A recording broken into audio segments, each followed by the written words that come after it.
Good morning and welcome back to another video with Brooklyn. How are you all doing this wonderful Monday morning?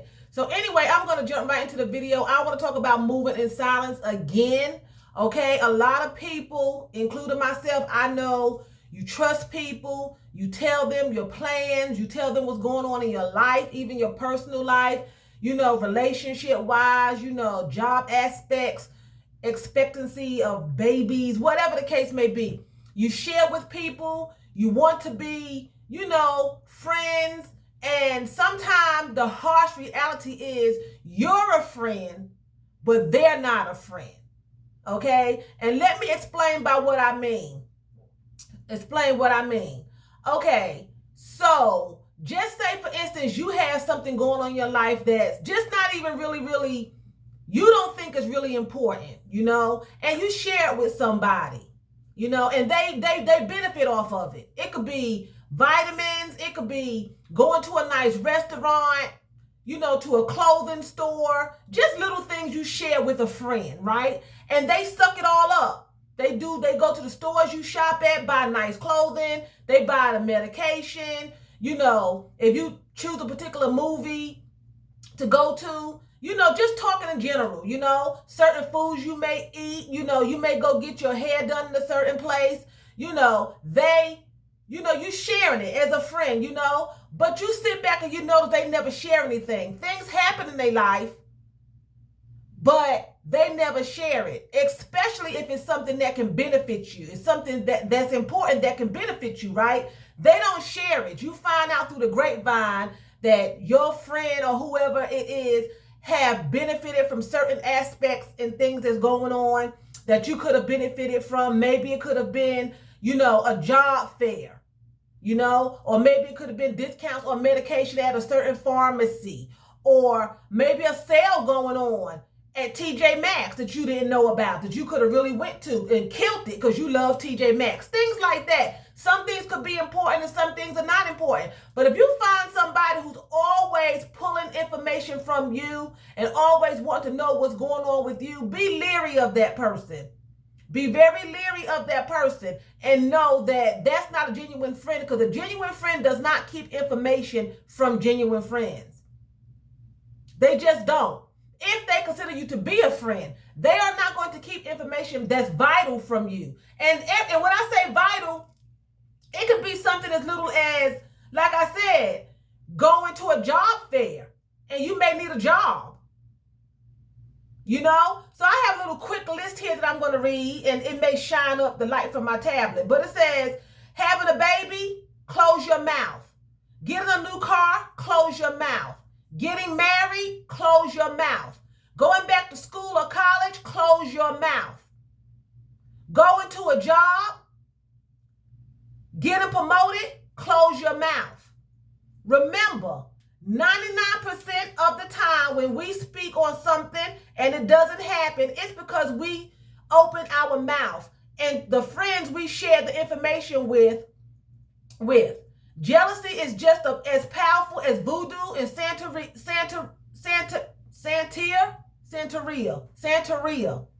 Close your mouth and let God do all the talking. Everything happens at the right time. Close your mouth and count your blessings.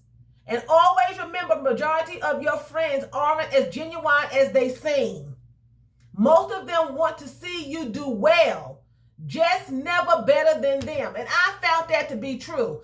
I've had friends to call me and just talk about all their blessings and what they got going on in their life. They got a brand new car, they got a new boyfriend, they got a new job, whatever the case may be. Whatever the case may be. But when I start talking about things happening in my life, the conversation turns short. Or I'll share information that may benefit somebody, but they have information that could benefit me, but they hold it. But we're supposed to be friends. But I'm there for them. They're not there for me. You're there for them. They're not there for you. You share everything because you consider them to be your friend. Move in silence. Keep your mouth shut. Stop telling everything. You can't even tell down to the littlest thing to where you're going to get your fingernails done and your toes done, because they'll run there, sit in your seat, and get their nails done and their toes done. But when they find a new nail salon that's better than where you're going, they'll start going there, but you won't know. They won't mention it.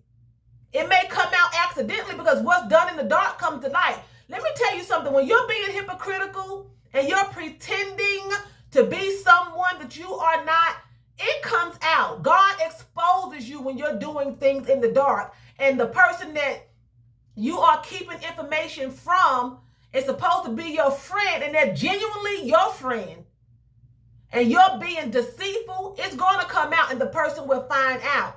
It's just going to take the person maybe some hurt to really know they need to keep their mouth closed.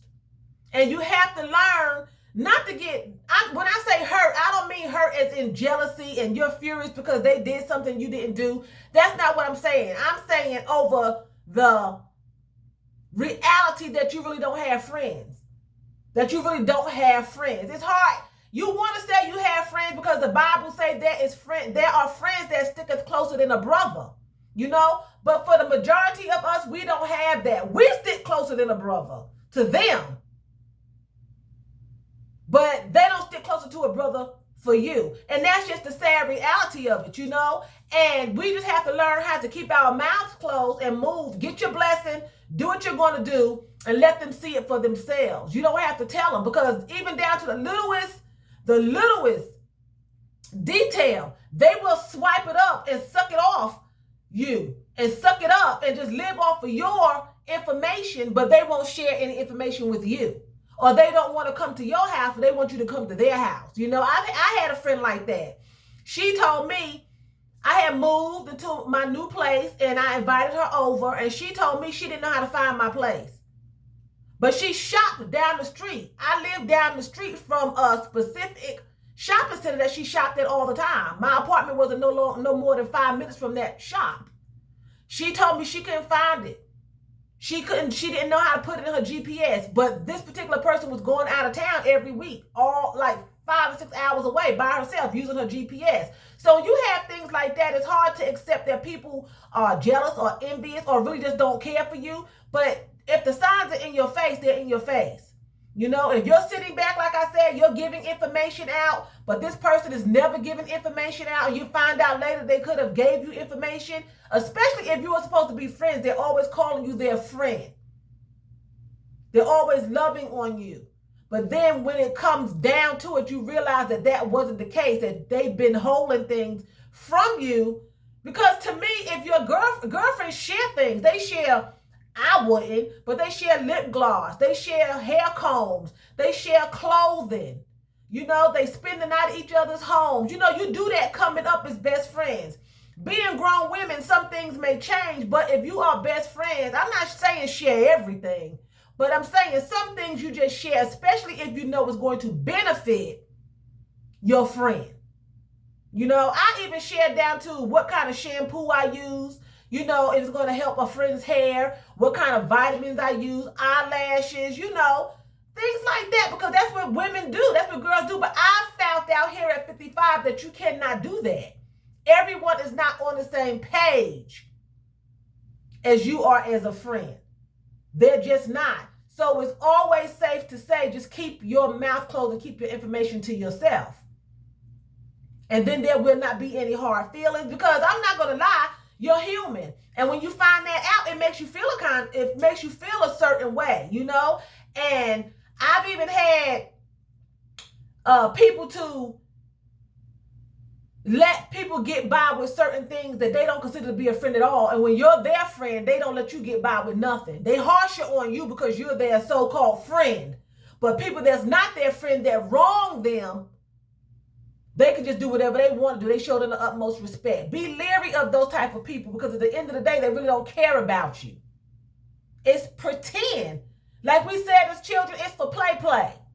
It's for play. If you have someone that's always coming down on you about everything you do, they let everybody pass, and they've been done dirt by these other people, but they let them pass. They smile in their face. They ha and hee and they cockeying, but they talking with them and talking about you.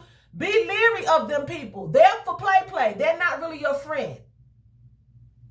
They're not. They're just playing the role because it didn't work out in another part of their friendship with somebody else, more than likely.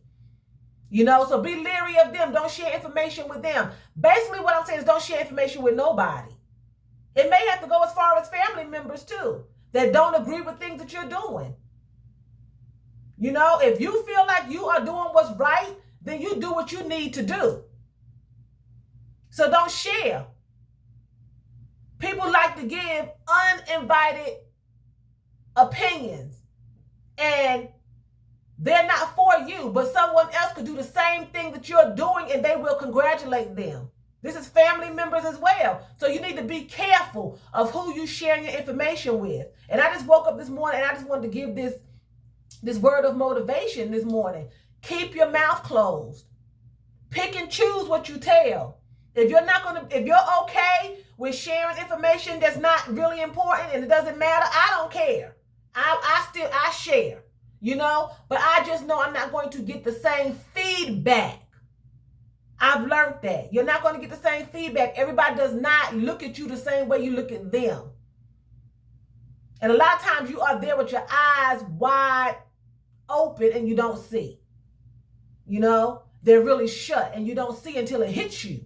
Surprisingly, you know, so you have to be careful. You have to guard your heart, guard yourself, you know, go about this life like you're around people and you're interacting, but you're really by yourself, just you and God.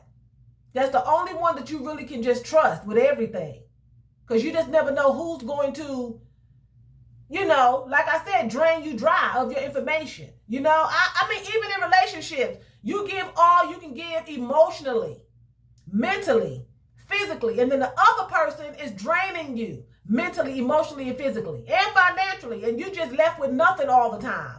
It's the same thing in domestic relationships, non-romantic relationships. They will drain you of all of your information and all of your friendship and all of your, you know, your emotions and your sympathy for them when they're going through things. They will drain you of all of it, but when it comes time for you, they're not there. They're just out to benefit themselves. They'll sit there. So what you do? Oh, so you use that kind of lotion? Oh, you go to that kind of store? What kind of restaurant is that? What kind of sandwich you get? Oh, I'm going to try that. But they never telling you what restaurant they go to, what kind of sandwich they're eating, what kind of lotion they buy. But then you find out later on they got a better lotion than you had. They went to a much nicer restaurant than you did, but the prices were cheaper. You know, just for an example. And you're sitting there like, really?